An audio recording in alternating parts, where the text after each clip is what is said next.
Fala, turma!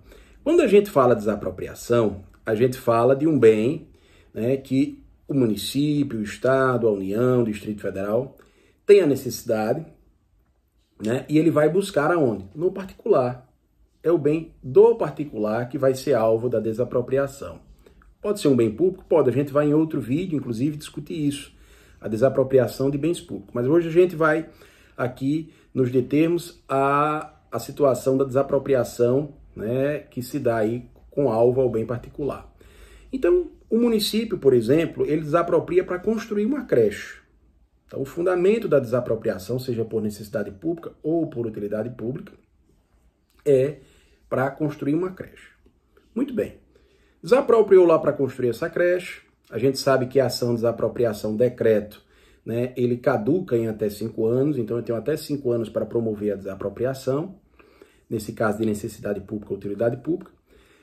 E aí, com o tempo, o gestor, ele muda de ideia. Ele diz, olha, eu ia construir ali uma creche naquela área desapropriada, mas agora eu mudei de ideia, eu vou construir um posto de saúde. E aí vem a dúvida, ele pode fazer isso? Num outro exemplo, ele desapropriou para construir uma creche, mas ele acabou entregando por doação aquele bem à iniciativa privada. É possível fazer isso? Gente, diante dessas duas situações, dos dois exemplos, a gente está diante de quê? Da chamada predestinação, que é a mudança de destino do bem desapropriado. Mas no primeiro exemplo, onde eu tenho um imóvel desapropriado para atender ao interesse público a partir da construção de uma creche, e eu mudo de ideia e destino ele à construção de um posto de saúde, nesse caso, eu consigo preservar o quê? O interesse público, porque uma creche e um posto de saúde atendem da mesma forma a coletividade. Mas já então estou diante de uma predestinação, de uma mudança de destino, mas uma mudança de destino lícita. No segundo momento, eu tenho uma mudança de destino que sai do público para o interesse privado. E aí, neste caso, eu estou diante de uma predestinação ilícita. E aí, a discussão é, o que fazer neste caso? O proprietário que perdeu ali o seu bem, que perdeu a sua propriedade para o município, para o Estado, para a União, para o Distrito Federal, a partir de um processo de desapropriação. Qual é a atitude dele? Gente, na predestinação lícita, ele nada pode fazer porque o interesse público foi preservado. Houve uma mudança de destino do bem desapropriado, mas o interesse público preserva-se. Mas já na predestinação ilícita, nós temos duas posições.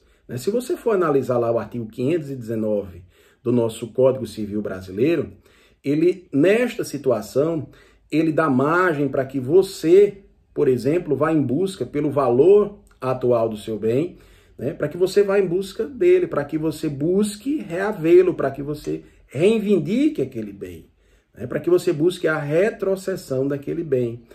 E o prazo que você tem para isso, né, é um direito real que está em jogo, ali que está em cena, inclusive é um debate que os tribunais defendem muito essa possibilidade. Você tem um prazo de 10 anos. Então você tem até 10 anos ali para, a partir da ilegalidade, buscar reaver o seu imóvel.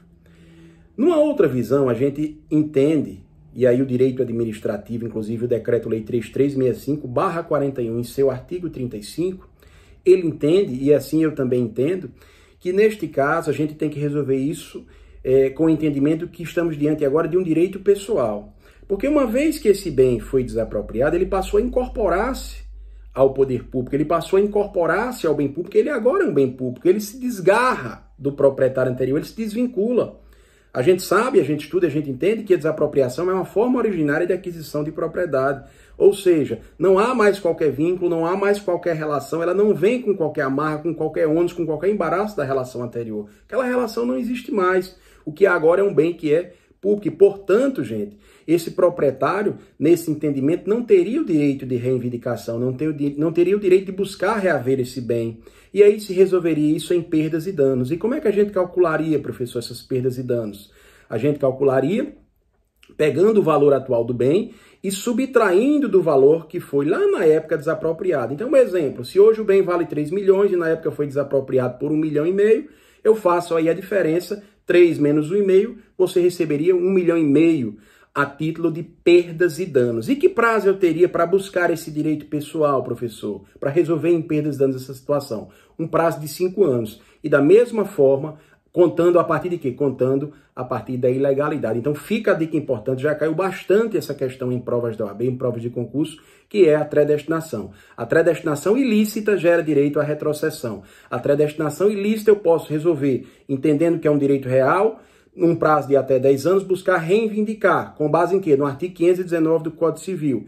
Se eu entender que é um direito pessoal, eu vou lá alegar o Decreto-Lei 3365/41 em seu artigo 35, que diz que isso se resolve em perdas e danos. Visão dos tribunais, que é um direito real, que você consegue sim reivindicar, que você consegue reaver esse bem. Afinal, a propriedade é o direito de usar, gozar, dispor e de reaver a propriedade, o direito de sequela que você tem com quem injustamente a possua.